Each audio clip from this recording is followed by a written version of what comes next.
Hansal sir, it's such a pleasure to have you on Filme Shilmy. I think it's come to a very interesting circle for me because I was actually a background artist on the sets of Omerta when you were shooting in London. To, Really? yes, and to now literally sort of be in front of you and do this interview, I'm very, very honored. So thank you so much for joining me. So what? I need to interview you first. Which part of Omerta? It was the South Hall scene where we were in the restaurant. Oh wow, that I know the TKC. Yeah, we were watching a cricket match and we were having to Yeah, clap. yeah. Yeah, yeah. My God. But no, Wow. congratulations on Faraz. It got such great reviews in London. I also got to watch it as part of the London Film Festival. How was your experience sort of having this premiere and uh, getting the response you did from the crowds? This London Film Festival is very underrated. It is one of like I remember premiering Aligarh also here, and I mean these crowds here absolutely love their films. Mhm. They love watching films. They love cinema, and they're so warm. The festival itself is so warm. I mean, we had such my all the three public shows were sold out. Mhm. They were completely sold out, and after the film was over, it was an emotional moment for everyone. Even our actors, Zahan and Aditya. There's been a long wait for them to Mhm. see the film with the audience. Uh, I mean, they were choked. Almost all of us choked up. To see the way they responded to the film. Yeah, and it was a very special film as well because obviously it really does talk about a very ghastly attack that happened in a cafe in Bangladesh, and obviously it was a very horrific incident. So tell me, what made you decide to take this subject up in particular? I think when I watched the film, I was particularly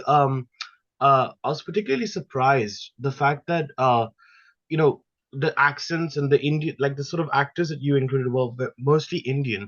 So how come you what made you decide to make it in India rather than in Bangladesh itself, actually?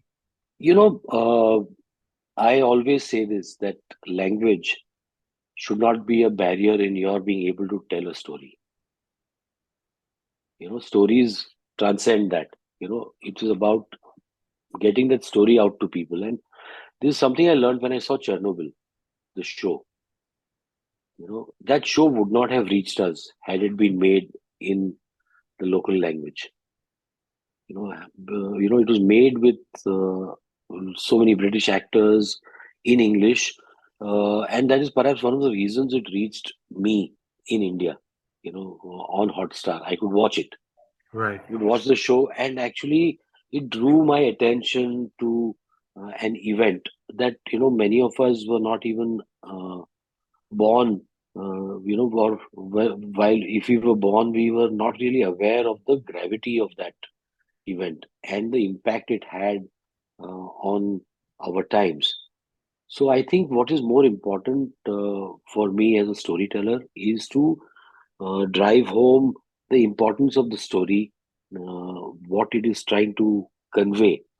Mm. Uh, and it goes beyond.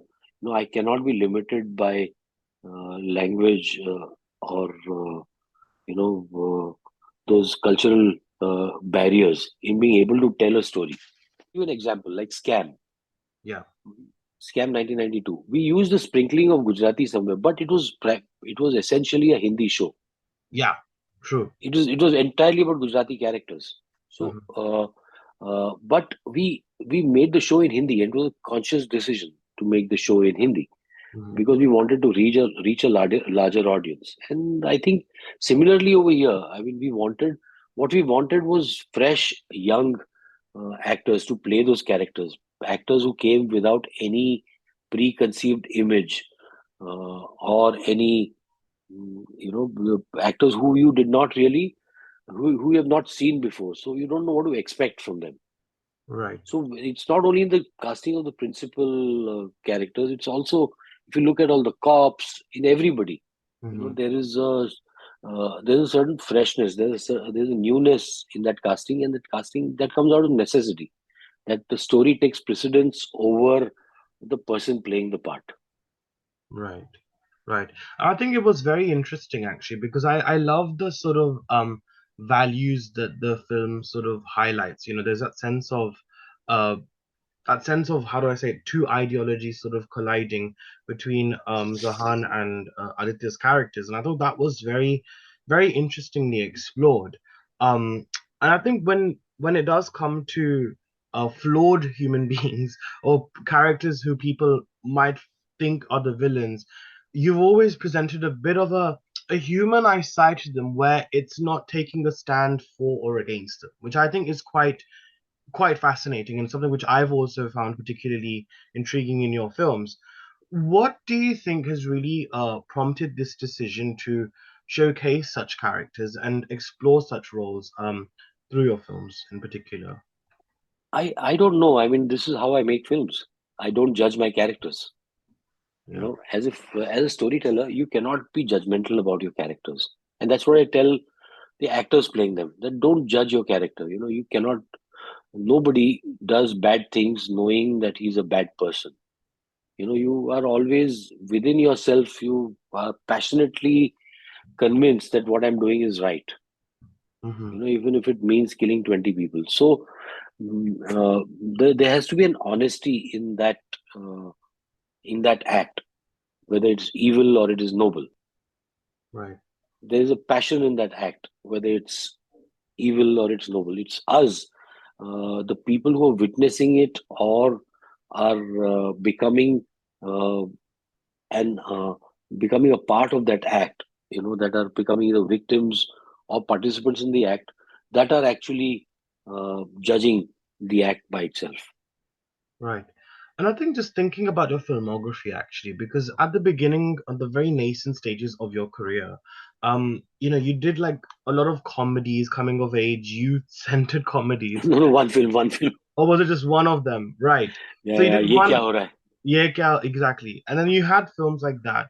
And then obviously, I think Woodstock Villa onwards, you kind of went into this, or maybe Das Kahani, I would say, perhaps even earlier than. Uh, then you kind of had this whole phase where you started to explore more darker stories. Why so dark? What happened? What contributed towards this certain paradigm shift in terms of that filmography? No, I don't know. See, until Woodstock Villa, there was a filmmaker who was trying to find his voice. He was trying to, perhaps trying to tell mainstream stories, trying to tell stories that others wanted me to tell. It's only after I made Shahid, it is when I found the story of Shahid in 2010, 2011, and when I started telling that story, when I started making that film. And post Shahid, I think it's been me as a filmmaker trying to voice my concerns about the world that we live in through these stories, Hmm. telling stories about the people that inhabit our times, and without judgment, whether it is Shahid Azmi or it's Omar Sheikh, whether it is Professor Siras or it is Manju in Modern Love. Or whether it is Faraz or whether it is Nibras in Faraz. So, I've been trying to explore our times and themes of our times, and perhaps we do live in dark times. No, definitely, absolutely. And I think one thing that I've always really admired about you, and I think Mr. Sanjalila Bhansali also, is the way you all are very, very proud of your roots. And I love the way you've presented Gujarati in a way which obviously pays homage to our roots and to our culture, but at the same time, it really presents it in a way which is very, like you said, modern, contemporary, and or quite often dark as well. So how important has it been for you to pay homage to your Gujarati roots also through, stories like Scam 1992 in particular? Well, Scam and also, my upcoming show, Scoop, that is Yeah. also set in a Gujarati household. Hmm. So, mm, I don't know. I mean, I don't do it consciously, but yes, I do feel much more comfortable. and happy at telling stories of Gujarati households because that's where I grew up. That's the world I grew up in.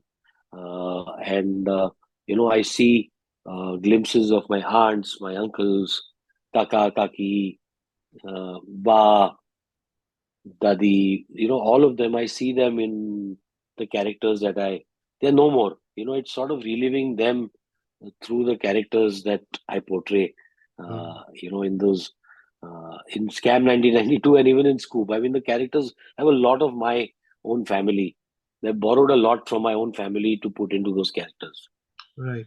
Well, when you are making films actually, and when you are writing stories, I often ask this question to actors because, I do believe, Hansel, so that I feel art does come from a place where you have experienced a great deal of pain in life, where you have, for some reason or the other, have a certain part of you which is broken, which I think every human being has a part of them which is somewhat broken.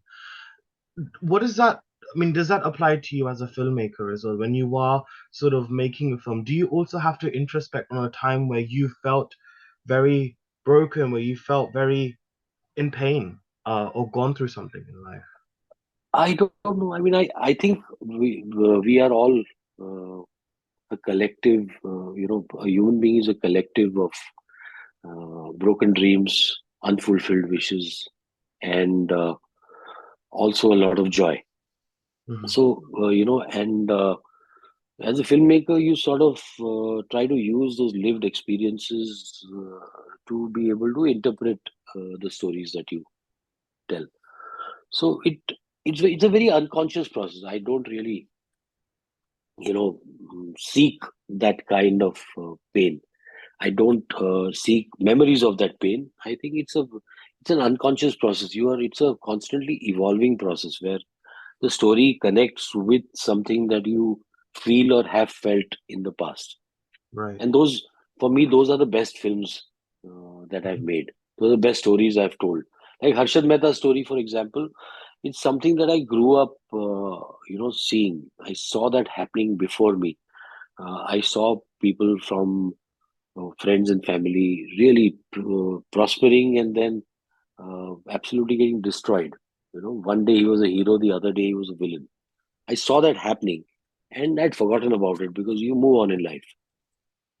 But uh, I sort of got to relive that period, and I was reminded not only of my pain, about the pain that I saw around me at that time. I saw the euphoria around me. Where Harshad Mehta, there was no bigger hero. I think after Harshad Mehta, if there's been a bigger public hero, it's been Narendra Modi. Mm. That kind of euphoria that Korea. one Yeah. felt when Harshad was at his peak. I mean, I have seen that matched only by the euphoria that people have felt for Mr. Modi. Mm. Definitely. Yeah, it's very interesting to hear that actually. But I also do feel that, what I really like is the fact that I think whether it's Rajkumar Rao, Pratik Gandhi, now Aditya and Zahan, you've always chosen talents which perhaps have been undiscovered by others. Maybe they have worked very well before because Pratik, of course, is a household name in Gujarati cinema. But you really sort of, I think this show really uh, catapulted him into sort of mainstream attention. And I think it's wonderful to sort of see how you have done that. So, what is your conscious decision actually when choosing these faces? I know we just touched on casting earlier in the interview, but I just thought it would be nice to highlight this aspect. Well, Mukesh Chabra has been a very close collaborator Hmm. with me, and I rely on him. He knows that I keep looking for something that is for cast that I look for characters more than I look for names, Mm. and so in that it suddenly opens the world to you when you're looking at casting options. When you're not limited by, oh, if we take this person, it'll pad up the film, it'll look better. So if you see Faraz also, when Zahan, Aditya, there are five other newcomers in Yeah. the film. Mm. You also, I mean, spectacular performance by Juhi Babbar, Oh, she was who so had good. So absolutely. So and she's been completely. I mean, she's disappeared over the past few years. yeah, Totally disappeared. the Nobody same. really. And that was a it was inspired casting. I mean, she is she you leave the film almost with her grief, Mm, feeling her mother's grief, mm, and she's that good, and I think that is just being honest, honest storytelling, honest, in the even in the casting process, you're being honest to your story and not being dishonest with it. Like, the dishonesty comes from wanting to cast uh, a star, and then sort of trying to fit the story, sort of retrofit the story to match the star's image. right. Yes, I think that was very, again, I'm glad you mentioned Juhi, man, because she was incredible in that film. I was Yeah, like, where was this Juhi Babbar hiding all these years? I It know. I was, mean, it was, when she worked with me also, I mean, Mukesh had recommended her highly, and I found the way she looked and all very interesting. I knew I'd seen her on stage. I knew she was a good actor, but on set she surprised us. And I told her, I used to tell her every day, I said, "Where were you hmm. before this?" Right. But I think when you are working, because obviously you're working with Kareena Kapoor as well, Yeah, in your latest film, you were shooting with her in yeah, London, which honestly I was very excited about because I mean, I think Kareena is a fabulous actress, and I think, yeah. I mean, she's amazing. So when it comes to a big star like her, um, how important has it been, I think, for you in bringing out an essence of acting which is perhaps distinct to what she's done before and really pushing her to the edge, as an actor? How important was that for you? No, I mean, we came together, Kareena and I, to work on this film because she wanted to be part of the kind of stories that I'm telling. And I thought to tell this story, I needed somebody of her stature.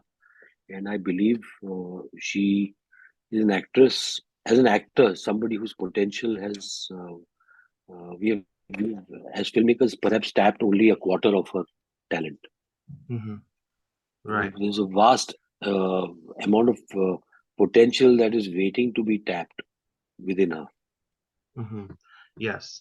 And I know obviously it's still underway, but I mean, what is what can we expect from the film? I mean, obviously it sounds like a Yeah, very it, intriguing movie. it is intriguing. It's a wonderful script.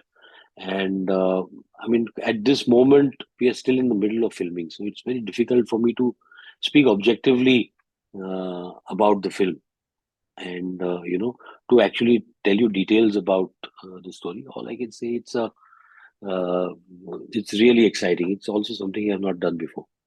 Right, right. Okay, okay. I won't push you any further because I know Yeah, you said it's still underway, so I'm gonna let you go with that one for yeah, now. yeah. But yes, I think another thing that I wanted to talk to you about, Hansel sir, is that the fact that you really, if there is one filmmaker who has actually really understood the pulse of the LGBTQIA community in India, I think it's you, as a filmmaker, and I absolutely loved. I thought Bai was such a beautiful segment in Modern Love. I thought it was amazing.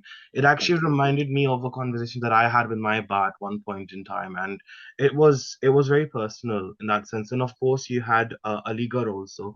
So it seems like you really have understood the struggles of the LGBTQIA community and making sure that they get that fair. How important actually has that been for you actually in terms of ensuring that the representation has been sensitive and it's been Mm, humanized and understood? actually, I don't pay that kind of attention. I think I tell those stories in the most human way possible, the way I would tell them. Hmm.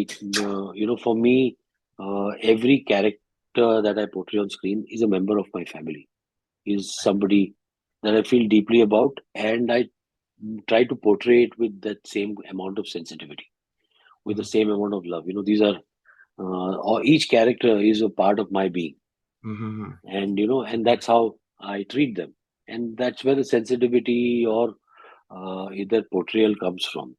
Hmm.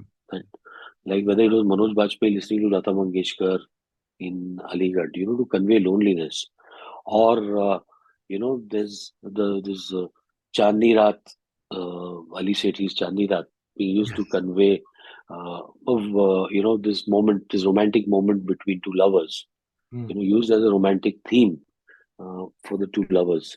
I think it's all part of my own of my own being. The characters are part of my own being, and of course these incredible actors Mm, who portrayed with the same amount of sensitivity and love.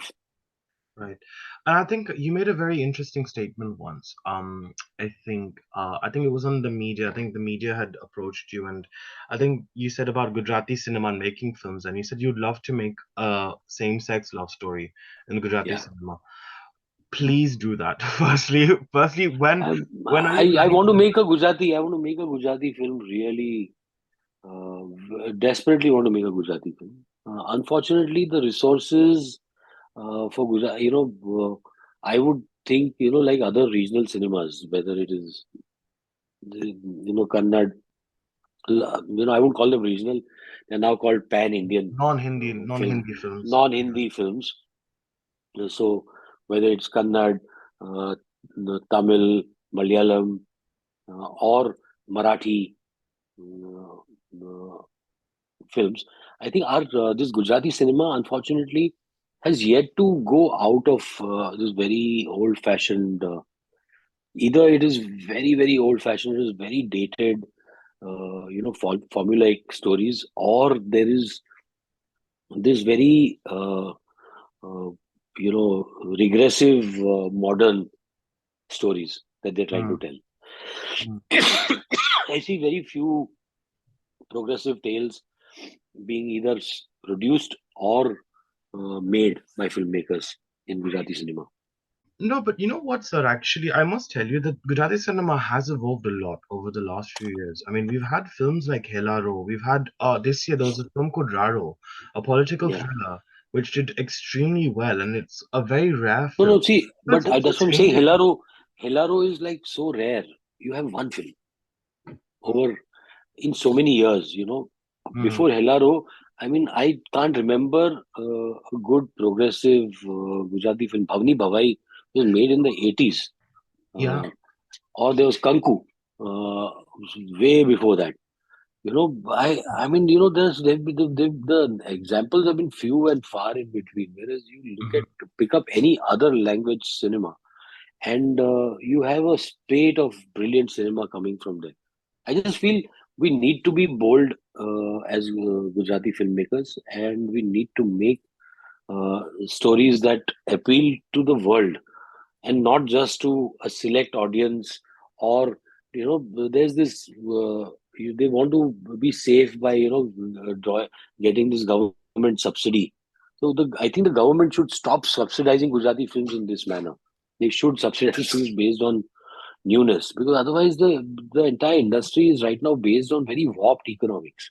And I'm very closely connected to people from the industry, and I see their economics, and I feel those economics are hampering the growth of Gujarati cinema.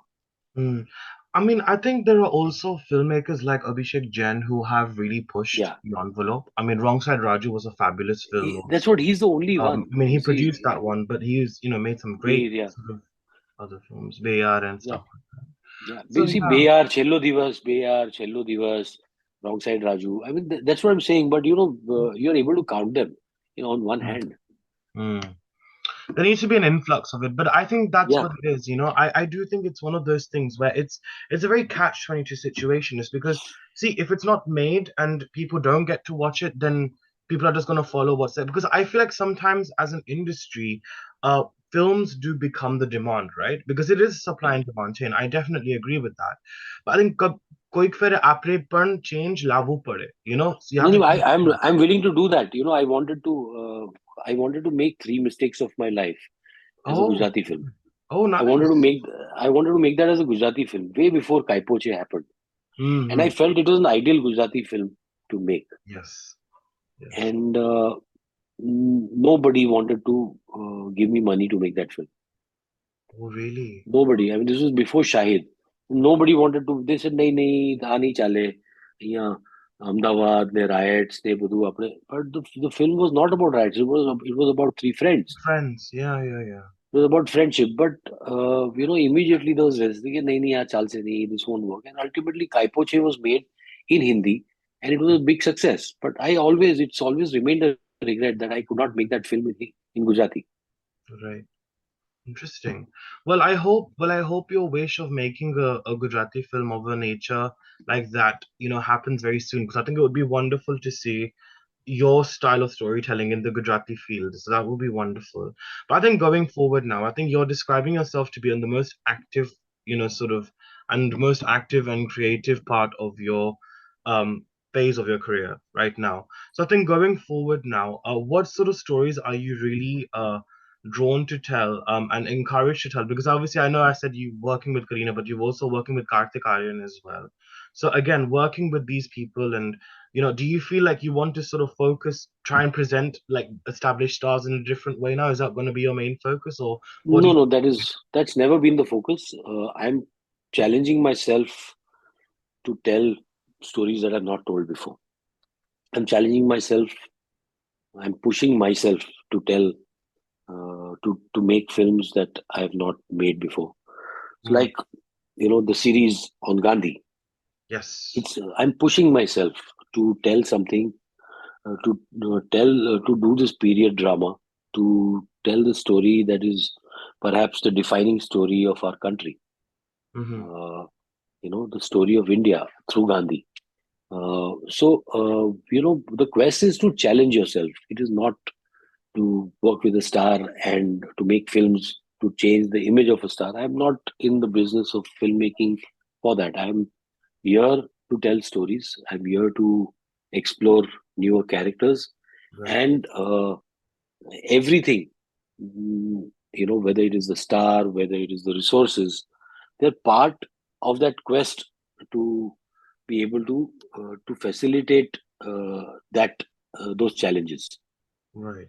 Right. Well, I'm really looking forward to some of the titles you're working on. I think it's going to be great to see that. And Hansel, sir, thank you so much for joining me on Filme Shilmy. I think this interview has been a long time coming, and I'm really glad that we Yeah, could yeah, finally do it.